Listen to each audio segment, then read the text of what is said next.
sinzi biri imbere, ariko ijambo ry'Imana niryo ryama ritugabisha. Iyi si y'uno munsi yishwe n'abakozi b'Imana baguye mu buzimire bwande, bakira iki? amarongo y'ukuronga isi ukagarariza ndi, ukagarariza Imana. Namwe shengero ry'umwami, bamwe muzokomera musubire mu gishingo cyacu, muzokomera mwibuka ku isi yamwishe, imisi igoye, abantu bazogwa mu buzimire bwande bw'abarama. Muri iki gihe ikirere cyo hejuru y'abapentekote kiraroze, nta bintu mubona hejuru mu kirere. Abamaze kubibona babari babagorora amaboko, ntimubeshe muri abantu b'Imana. Iki kirere kiraroze hejuru y'abapentekote. Birya bintu byose mwabonyeyo binyurira nibihuha gusa. Välkomna till Sodom och Gomorra. Det är rubriken för den här kvällen. Iminsi tugiye kwinjiramwo, iminsi ya nouvelle ordre mondiale, aho hategerezwa kuba idini rimwe, bariko baragenda kubaka idini rimwe. Muzobona ko abantu bazotangwa guhindura imvugo, bavuge ko bavuga ubumwe bw'amadini, bavuge tolerance, bavuge gushira hamwe, bavuge kwemerana. And the aim was to strengthen unity and love within the church.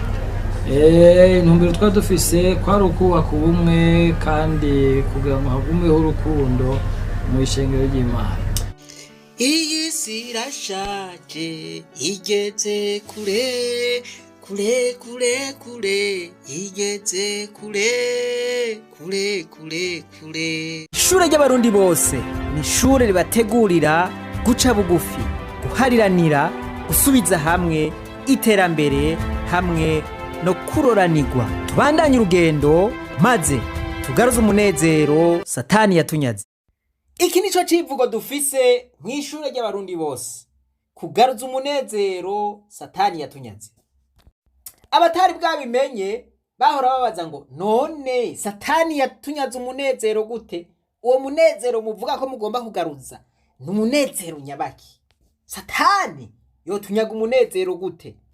Satani ntumubona ariko aragenda mwibarabara, oya, ahubwo ni mpwemu mbi ica mu bantu, voilà, abantu bagasubiranamwo, bagacanamwo. Kanatsinda ngo Satani ntiyigendera, akoresha abantu, voilà, iyo mpwemu mbi ikabinjiramwo, bagatangura kugora abandi, canke bagatangura kurenganya abandi, canke bagatangura gufata abandi nabi, voilà. Ivyo rero nivyo Shetani agomba. Shetani wewe agomba akavuyo, agomba urwanko, agomba kutumvikana, agomba umubabaro. Iyo ugomvye kuzana umunezero rero, kugaruza umunezero, Satani arababara gose. Ibya Pentekoti tugize iminsi tubibabwira. Uno munsi rero ni intambwe ya gatatu, n'indi ntambwe ikomeye. Bamwe mw'ishengero rya Pentekoti bari baranyazwe umunezero, ubu rero umunezero bawugaruje. Ni umunezero udasanzwe kuko bari baciye mu ntambara itoroshe. Shetani ntako atakoze kugira ngo abanyaga umunezero, kandi cyukuri waza waragiye. Ni hamwe nyene ka karirimbo kavuga ngo n'inyuma ya zero irakora. Umushikiranganje w'intware yo hagati mu gihugu yafashe ingingo ikomeye yo gufuta president y'ishengero rya Pentekote y'Ikiremba.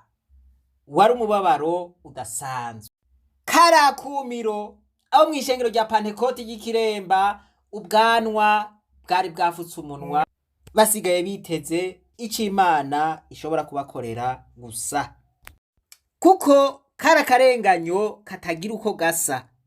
Iryo shengero rero by'ukuri ryari mu mubabaro udasanzwe bati umushikiranganji yaraduhaye presidagite none ayitwatse gute ko abakonseye biwe bari babikenguje bakabiraba neza bakabona yuko dukwiye kugira presidagite umushikiranganji yivuguruje gute kugira ngo ayitwake.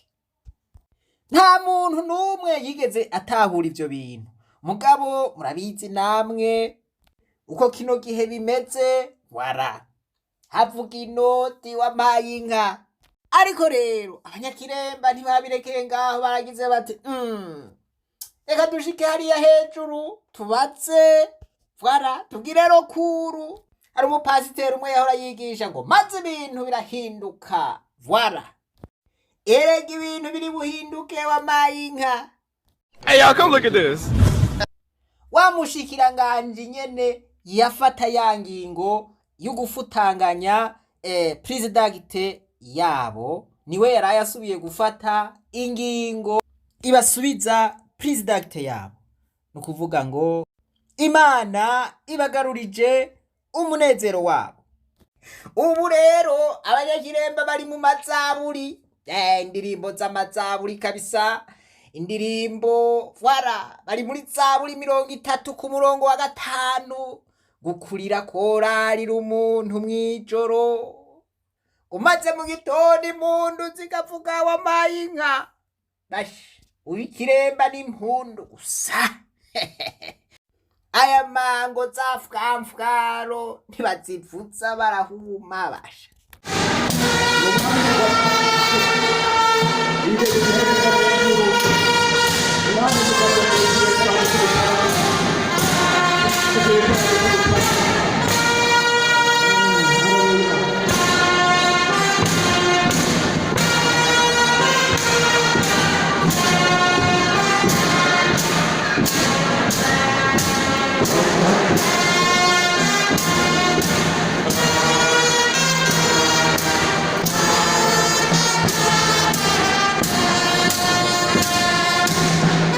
Nuko rero urwandiko umushikiranganji yaraye yanditse rugira ruti à messieurs le représentant regard de l'église Pentecôte de KIREMBA au budget annulation de notre correspondance numéro 530 bar 256 bar CAB bar 2025 imvo nugufuta ingingo yaheruka gufata.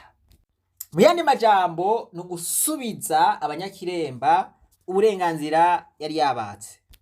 Monsieur le représentant regard agakwabo référence faite à la correspondance numéro 100 bar CAB bar 076 bar 2025 nous adresser en date du 26 mars 2025 par le chef de cabinet civil du président de la République relative à votre recours contre notre décision numéro naïsomien portant annulation de la prise d'acte numéro 530 bar 4125 bar CAB bar 2024 du 17 juin 2024 soumis à son excellence monsieur le président de la République. Nous avons l'honneur de vous informer que notre correspondance numéro 530 bar 256 bar CAB bar 2025 du 21 janvier 2025 est annulée. À cet effet, notre correspondance numéro 530 bar 4125 bar CAB bar 2024 du 17 juin 2024 reste d'application. Ati nyakubahwa ingingo twari twafashe twayihagaritse imwe ya kera niyo isubiye gukora. Mu yandi majambo abasubije ya presidagite ya kera. Nukuvuga ngo imwe baronka itariki 17 z'ukwezi kwa gatandatu mu 2024. Veuillez agréer, monsieur le représentant, regarde la silence de notre considération distingue. Mu yandi majambo, abanyakiremba babahejeje kugaruza umunezero Satani yari yarabanyaze. Nta utoshimira Imana kubw'iyi ngingo kuko ishengero ryari mu ruhagarara. Ishengero ryari ryahungabanye. Ariko Imana yamikora mu gihe cayo. Nagomba twibukanye aya majambo akomeye, umukozi w'Imana akaba yari pasiteri wa mbere w'ishengero rya Pantikoti ry'Ikiremba, Revera Pasiteri Elia Ndikunkiko yasize avuze. Aya majambo n'amajambo akomeye cyane. Twari twayagarutse ko mu cigwa cahera turiko turavuga kuri izi ngorane nyene, kuko harimo ubutumwa bukomeye vy'uko ishengero rishobora kuba ririko riraca mu miyaga myinshi cane kubw'inyungu, kubw'amaronko, kubwo guhahamira ivy'isi kw'abakozi b'Imana. Ati nta kindi kintu cisha ishengero atari ico. Aya majambo yarakomeye cyane. Reka dusubire tuyasabikanirize hamwe. Bagiye kubarira aho ufise utu telefone dufise, barimo kwiye gufita aya majambo mukayafata kugira muzokomeze muyiyo. Kandi amajambo muhemu yarashize mu mutima wanje ngo ndayibutse ishengero sinzi biri imbere, ariko ijambo ry'Imana niryo ryama ritugabisha. Iyi si y'uno munsi yishwe n'abakozi b'Imana baguye mu buzimire bwande, bakira iki? amarongo y'ukuronga isi ukagarariza ndi, ukagarariza Imana. Namwe shengero ry'Umwami, bamwe muzokomera musubire mu gishingo cyacu, muzokoma mwibuka ku isi yamwishe, imisi igoye, abantu bazogwa mu buzimire bwande bw'abaramba. Iki cigwa twacise ubuhanuzi uyu mutama yagiye ashikirije. Ntimubona ibihe ishengero ryarimwo? Voilà, kubw'inyungu zande z'abaramba, kubw'inyungu z'abakozi b'Imana. Voilà, donc tuvuze ngo abakozi b'Imana, abigira abakozi b'Imana, voilà, bagahahamira inyungu nyinshi cane. Bakagomba kwiyegeraniriza ku amafaranga, bakagomba kwiyegeraniriza ku butegetsi, bakagomba kwiyegeraniriza ku ibintu vyose, babanje kurenganya abandi. Voilà, ata nyungu z'ishengero bariko baraharanira, bigaragara ko bariko baraharanira inyungu zabo gusa. Aya rero n'amadayimoni y'ugusengera. Voilà, aha rero abakirisu barafise igikorwa gikomeye cyane. Uyu ni umwasi akomeye w'ishengero. Nuko rero ubuheruka narababwiye nti iyo umushibuka ushibutse nyenewo abona ashira amazinda. Ubu nibaza yuko urongoye sepebu canke umunyamabanga mukuru wa sepebu atahuye. Nibaza yuko J11 batahuye yuko inzira bari bafashe atariyo, batahure ko bariko barazimiza ishengero, batahure ko ahubwo ivyo bariko barakora kutabaye gukurikiza amategeko, bariko babikora bidaciye mu nzira nziza, bariko babikora mu buzimire. Turetse yuko batubashe n'amategeko y'igihugu, bariko baca mu nzira ijana ishengero mu buzimire. Mwarumvise bababarira ko aya mashengero 11 bayahamagaye kwa perezida ntiyitaba. Mulisikia waliita makanisa 11 kwa rais na hawakuitika. Mu byukuri ntitwitavye. Kiukweli hatukuitika. Hanyuma kutitaba ni kwabaye kugayana. Kutokuitika si mazarau. Twaretse kwitaba twisunza amategeko.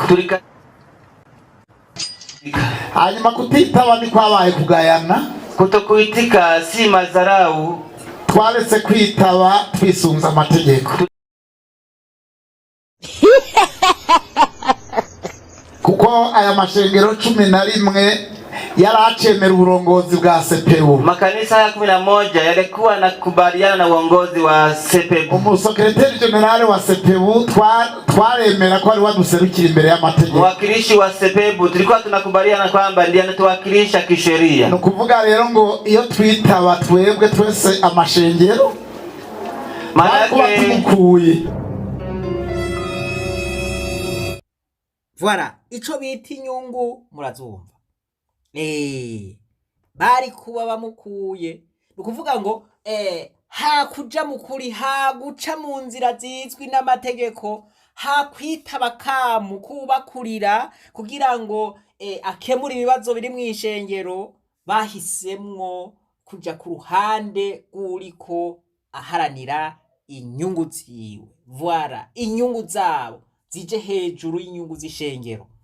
Iki rero nico kintu kibi kandi gishobora kuzimiza ishengero. Imana ishimwe rero ko imigambi idatomoye, imigambi mibi ya dayimoni yasambutse. Ega Imana ntigomba yuko ishengero voilà riba ikirimbiro ry'umudayimoni. Imana ntigomba yuko Uburundi buba ikirimbiro ry'umudayimoni. Mbere reka mbanze ndabature ako karirimbo imbere yuko ndangiza.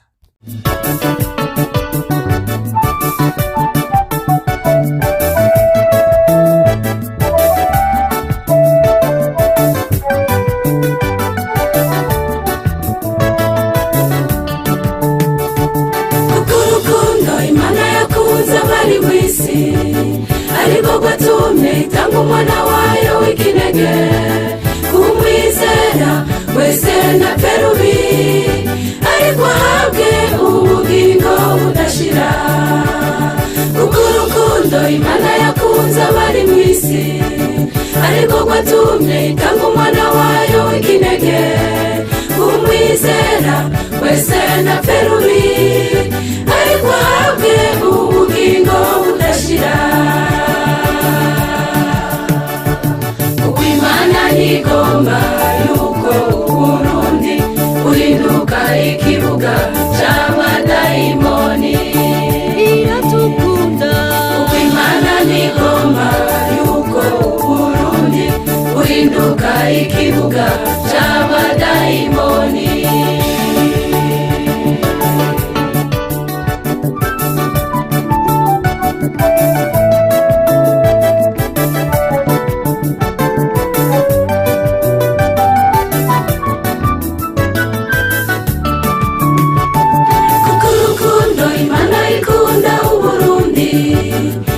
Urukundo Imana ikunda iki gihugu, urwo rukundo ruzotuma isambura imigabo yose y'abadayimoni. Kuko urukundo Imana ikunda Uburundi, urwo rukundo Imana ikunda iki gihugu, urwo rukundo ruzotuma isambura imigabo yose y'abadayimoni. Kuko Imana ntigomba yuko Uburundi buhinduka ikibuga c'abadayimoni. Kuko Imana ntigomba yuko Uburundi buhinduka ikibuga c'abadayimoni.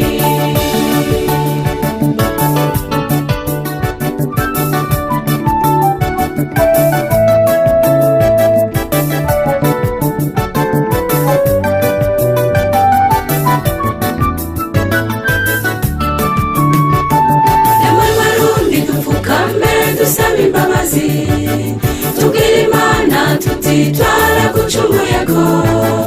Imana nayo Barundi ni imbabazi, iraduharira ikizi igihugu cacu.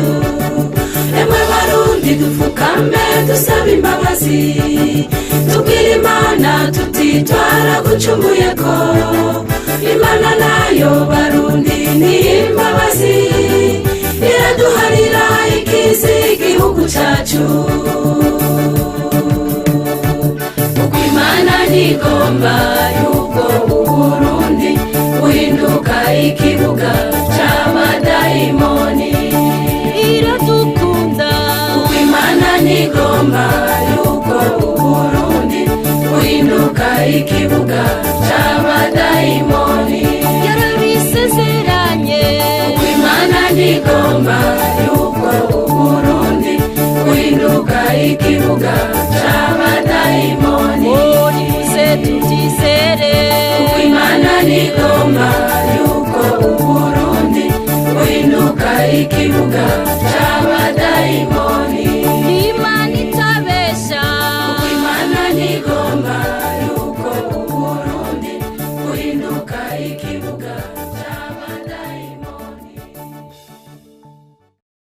Mu kurangiza baca umugani mu kirundi ngo ntazibana zidakubitana amahembe.